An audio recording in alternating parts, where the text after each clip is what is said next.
धन, ऐश्वर्य, वैभव, सुख, संपदा तथा इस भौतिक जगत के समस्त सुखों को प्रदान करने वाले दैत्य गुरु शुक्राचार्य राशि परिवर्तन करने जा रहे हैं।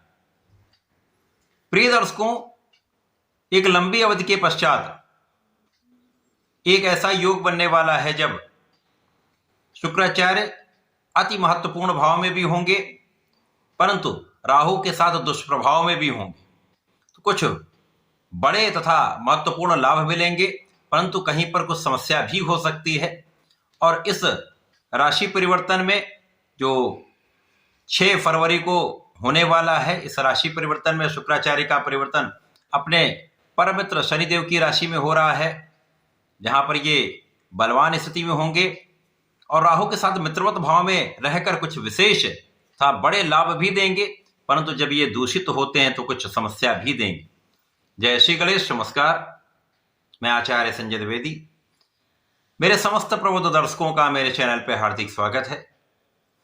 प्रिय दर्शकों, आज मैं मिथुन राशि के लिए शुक्राचार्य के इस राशि परिवर्तन का, इस राशि परिवर्तन से मिलने वाले लाभ का, अथवा कहीं पर कोई समस्या या अवरोध है तो उसका क्या निराकरण, संपूर्ण विश्लेषण मैं पूर्ण तर्क के साथ करने जा रहा हूं।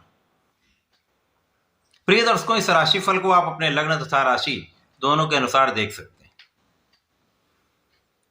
शुक्र और बुध का अति मित्र का भाव है और शुक्राचार्य का मित्र की राशि में ही परिवर्तन हो रहा है। कुंभ राशि में परिवर्तन हो रहा है, जहां पर पहले से ही बुध का गोचर चल रहा है, जिसके कारण यह अत्यंत महत्वपूर्ण परिवर्तन है। मिथुन राशि के लिए यदि हम अवलोकन करें तो नवम भाव में, जो भाग्य का भाव कहलाता है, यहां पर यह गोचर होने वाला है। अब बुध और शुक्र का महायोग इस भाव में बनेगा तो भाग्य भाव में विशिष्टता आ जाए। साथ ही साथ शुक्र के साथ राहु का भी मित्रवत भाव है, राहु के गुरु शुक्राचार्य हैं। इस प्रकार से तीनों मित्रवत भाव में होते हुए त्रिग्रही युग का निर्माण आपके भाग्य भाव में हो रहा है। परंतु जैसे जैसे ये ग्रह आपस में निकटता करेंगे तो वहां पर अंशों का अंतर कम हो जाएगा, जिसके कारण राहु का दुष्प्रभाव भी होगा। क्योंकि राहु जब शुक्र को दूषित करते हैं तो कहीं ना कहीं यहां पर भ्रम का होना या आपके मन के संतुलन को बिगाड़ना, मन में चंचलता देना तथा चारित्रिक भय का योग बन जाता है। राहु जब बुध को दूषित करेंगे तो लग्नेश दूषित हो जाएंगे, और जब शुक्र भी दूषित हो जाएंगे तो यहां पर कुछ समस्या अवश्य होगी। उस समय में बहुत सजग तथा बहुत सावधानी से आपको समस्त कार्य करने होंगे। अब चूंकि शुक्राचार्य मिथुन राशि के लिए आपके व्यय भाव के स्वामी तथा आपके ज्ञान, शिक्षा, संतान भाव के स्वामी हैं, पंचम के स्वामी होकर नवम भाव अति विशिष्ट भाव में गोचर कर रहे हैं, तो यहां पर इस समय में भाग्य के कारण भाग्य आपका अचानक वृद्धि करेगा और शुक्र बुध का जो प्रभाव है इस भाव की प्रबलता को बढ़ाने वाला होगा। साथ ही साथ इस समय में राहु का संयोग मिल जाएगा तो अचानक भाग्य में वृद्धि हो जाती है। तो अचानक ही कुछ बड़े बड़े काम आपके बनने वाले, बहुत कुछ ऐसे काम होंगे जो आपके अटके हुए होंगे या बहुत समय से अवरुद्ध चल रहे होंगे, उन कामों में प्रगति हो जाएगी। कुछ ऐसे काम बन सकते हैं जिसका आप बहुत समय से प्रतीक्षा कर रहे थे। भाग्य का साथ मिलेगा, लग्न प्रबल होगी तो लग्न की समस्याएं दूर होंगी, आपके मन का भ्रम दूर होगा, स्वास्थ्य समस्याएं कम होंगी। इस समय आप सटीक आकलन करने वाले, क्योंकि इस समय आपका बुद्धि पर श्रेष्ठ रहने वाला है। अब ज्ञान शिक्षा के स्वामी शुक्राचार्य हैं तो यहां पर आपका ज्ञान भी अच्छा होगा, तो आपका एनालिसिस बहुत बढ़िया रहेगा। इस समय आपकी वाणी भी बहुत अच्छी रहेगी और आप विमर्श करके, विचार करके ही काम करने वाले हैं।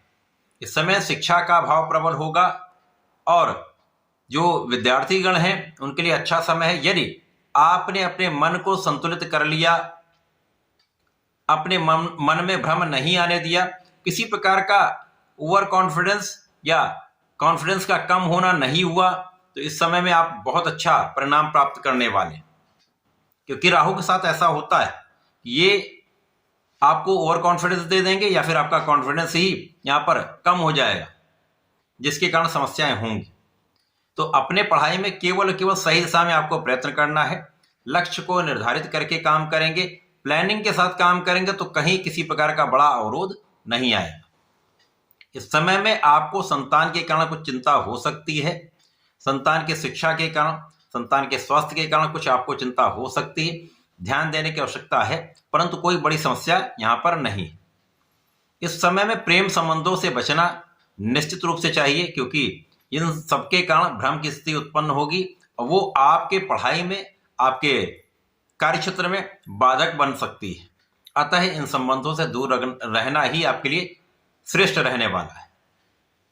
अब जब जैसे जैसे ये गोचर आगे बढ़ेगा, शुक्र और बुध दोनों दूषित होंगे, तो इस समय में आपका कुछ व्यय बढ़ सकता है, कुछ अनावश्यक यात्राएं हो सकती हैं, बिना कारण के कार्यों में कुछ आपका व्यय हो सकता है। आप परिश्रमी होते हुए भी, आप योग्य होते हुए भी, आप क्षमतावान होते हुए भी आप उतना परिश्रम नहीं कर पाएंगे, जिसके कारण कुछ समस्याएं उत्पन्न होती हैं। इस समय में कुछ ऐसे मित्रों के कारण भी आपको समस्या हो सकती है जो आपको भ्रमित करते हैं।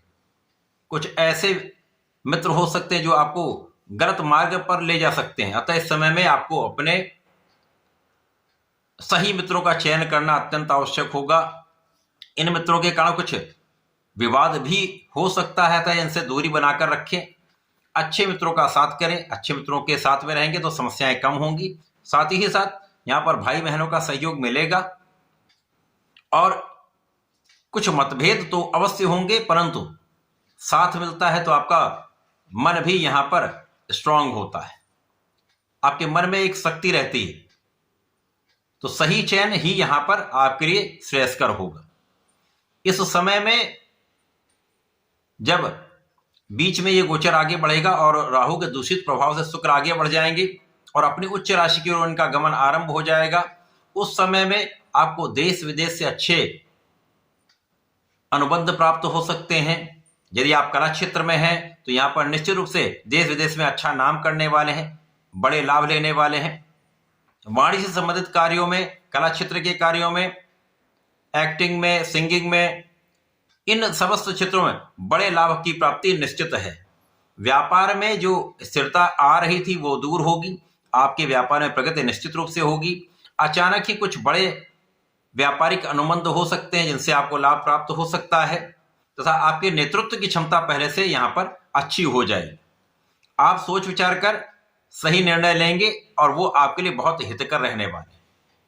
जैसे जैसे ये गोचर आगे बढ़ेगा तो यहाँ पर आपके अंदर ऊर्जा का संचार सही दिशा में होगा, तो आप सही दिशा में सही प्रयत्न करके आगे बढ़ने वाले, तो भाग्य भी प्रबल होगा। तो इस समय में जो जातक नौकरी के लिए प्रयास कर रहे हैं उनको नौकरी अवश्य प्राप्त होगी, एक अच्छे अवसर की प्राप्ति हो सकती है, या जो नौकरी कर रहे हैं उसमें अच्छा अवसर चाह रहे हैं तो अच्छी अपॉर्चुनिटी यहाँ पर मिल सकती है। तो शुक्राचार्य का ये परिवर्तन कुछ दूषित प्रभाव तो अवश्य देगा, उस दूषित प्रभाव से बचने का उपाय करना होगा। बाकी समय में आपको अच्छे लाभ भी मिलेंगे, अचानक भाग्य वृद्धि से कुछ बड़े लाभ प्राप्त होने वाले। इस समय में गणपति महाराज की आराधना आपको करनी चाहिए। ओम गंग गणपतये नमः का नित्य 1 माला का जप अवश्य करें। संध्या के समय में हनुमानाष्टक का पाठ करेंगे तो विशेष लाभ मिलेगा। गणपति स्तोत्रम का पाठ नित्य करेंगे तो विशेष लाभ मिलेगा। तब भगवान भोलेनाथ पर जलार्चन करें। प्रत्येक बुधवार को यदि यहाँ पर आप बेलपत्र का अर्पण करते हैं तथा गुलाब की सुगंधि का अर्पण करते हैं तो विशेष लाभ प्राप्त होंगे, समस्याएं भी दूर होंगी, कष्ट भी दूर होगा और इस समय का उपयोग आप सही दिशा में कर पाए। तो ऐसा करके इसका लाभ लें। धन्यवाद, नमस्कार।